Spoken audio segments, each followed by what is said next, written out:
एक गिद्ध एक बेहोश लड़के पर उतर आया, ये सोचकर कि वह पहले ही मर चुका है।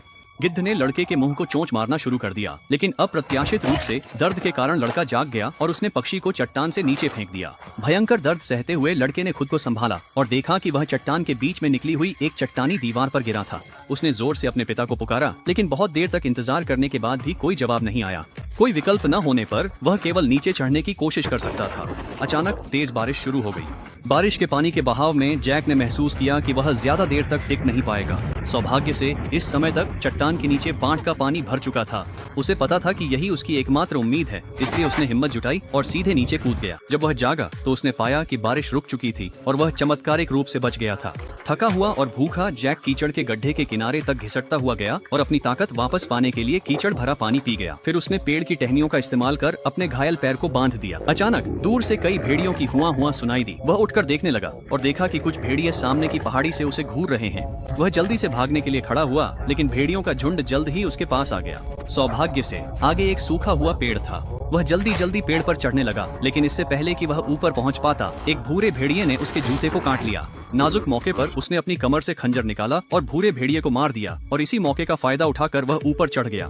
भेड़ियों का झुंड पूरी रात पेड़ के पास डटा रहा। अगले दिन अधीर झुंड आखिरकार चला गया। केवल घायल भूरा भेड़िया ही रह गया। लड़के ने एक रस्सी ली और भेड़िए के चारों ओर सावधानी से जांच की। फिर उसने जल्दी से उसके मुंह को बांध दिया ताकि वह काट न सके। इसके बाद लड़के ने भेड़िए को उठाया और उसे एक गुफा में ले गया। अगली सुबह जल्दी लड़के ने देखा कि भेड़िया अपनी रस्सियों से छूट चुका था। वह भेड़िया लड़के को गुस्से से घूर रहा था, लेकिन लड़का फिर भी दोस्ताना रवैया बनाए रहा। अपने डर को दबाते हुए उसने भेड़िए को पानी देने की कोशिश की। भेड़िया गुस्से में लड़के पर गुर्राया। उसकी आंखों में दुश्मनी भरी थी। लड़का लगातार भेड़िए को धीरे धीरे दिलासा देता रहा। उसे कहता रहा कि डर मत, वह उसे कोई नुकसान नहीं पहुंचाएगा। ऐसा लगा कि भेड़िया लड़के की बात समझ गया और उसकी भावनाएं धीरे धीरे शांत हो गईं। फिर उसने अपनी जीभ बाहर निकाली और बड़े घूंटों में पानी पीने लगा। कुछ दिनों बाद लड़के ने एक खरगोश का शिकार किया।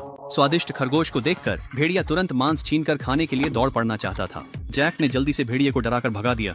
फिर लड़के ने जोर से कच्चे मांस का एक टुकड़ा फाड़ा और उसे चबाने लगा। लड़के ने पेट भरकर खाया और पिया, जबकि भेड़िया केवल बगल से बेबस होकर देखता रहा। लड़के ने मुड़कर भेड़िए की ओर देखा और पाया कि उसकी आंखों में बहुत दुख था। लड़के को भेड़िए के लिए कुछ दया आई, इसलिए उसने भेड़िए के साथ एक नियम बना लिया। खाना लड़का ही बांटेगा और भेड़िए को धैर्य पूर्वक इंतजार करना सीखना होगा जब तक लड़का खाना न बांटे। भेड़िए के पास कोई चारा नहीं था, इसलिए उसने ईमानदारी से सहमति दे दी। फिर लड़के ने भेड़िए को इनाम के तौर पर मांस का एक टुकड़ा दिया। अगले दिन लड़का अपने घर का रास्ता ढूंढने की तैयारी करने लगा, लेकिन वह कहीं भी जाता भेड़िया हमेशा उसके पीछे पीछे चलता रहता। जैक ने देखा कि पहाड़ के नीचे कई जंगली सुअर हैं। भेड़िया तुरंत दौड़ पड़ा। लड़के ने घबराते हुए अपना भाला उठा लिया। जब सुअर उसकी ओर दौड़े तो वह इतना डरपोक था कि कोई कदम नहीं उठा सका। भेड़िया लड़के को पूरी तरह से घृणा भरी नजरों से देखने लगा।